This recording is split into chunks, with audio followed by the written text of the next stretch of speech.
গাজীপুরের শ্রীপুরে গ্যাস সংকটে স্বস্তির বার্তা দিলেও অস্বস্তি বাড়িয়েছে বিদ্যুৎ। দিনে রাতে দীর্ঘ লোডশেডিংয়ে অস্বস্তি নেমে এসেছে জনজীবনে।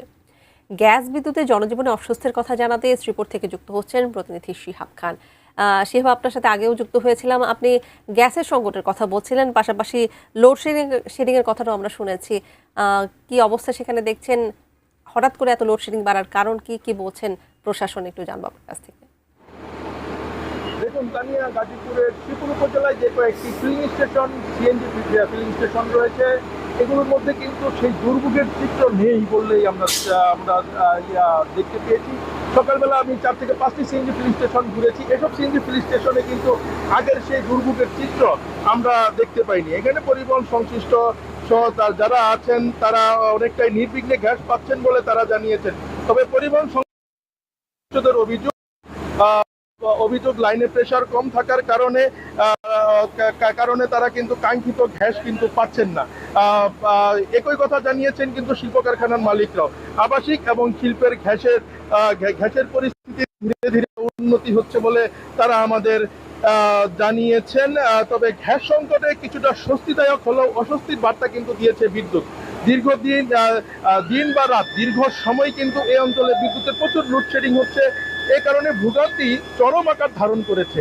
দিনে তো বিদ্যুৎ থাকছেই না, গভীর রাতেও কিন্তু দীর্ঘ লোডশেডিং এর কারণে জনজীবনে অস্বস্তি নেমে এসেছে।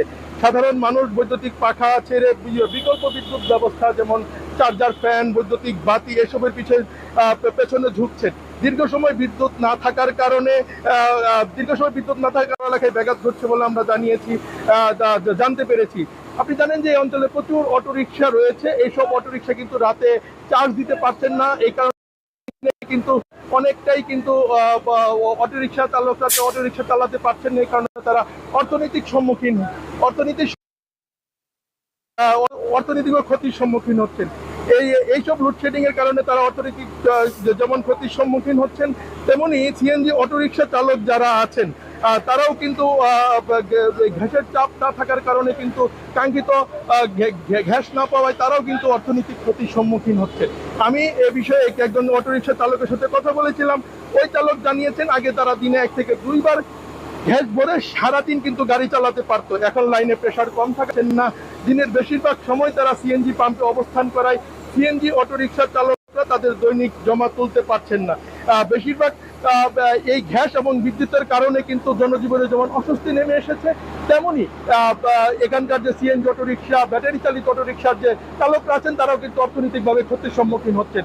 আমি এই বিষয়ে পাম্প মালিক এবং পল্লী বিদ্যুতের যে স্থানীয় যারা প্রতিনিধি আছেন তাদের সাথে কথা বলেছিলাম। তারা বলছেন যে ব্যাপক লোডশেডিং এর কারণে কিন্তু তারা জাতীয় গ্রিড থেকে বিদ্যুৎ কম পাচ্ছেন।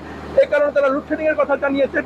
গ্যাস মালিকরা কিন্তু ধীরে ধীরে গ্যাসের যে চাপ তার উন্নতির কথা বললেও পুরোপুরি কিন্তু জনজীবনে স্বস্তি নামিয়ে আনতে বেশ কয়েকদিন সময় লাগবে বলে তারা আমাদের জানিয়েছেন। তবে স্থানীয় বাসিন্দা যারা আছেন তারা দ্রুত সময়ের মধ্যে এসব সংকট কাটিয়ে জনজীবনে স্বস্তি নামবে এমনটাই প্রত্যাশা করছেন স্থানীয় বাসিন্দারা। তানিয়া, এই ছিল শ্রীপুর থেকে সবশেষ। তানিয়া, যে আমাদেরও এমন আশা থাকবে খুব শীঘ্রই এই সংকট নিরসন হবে।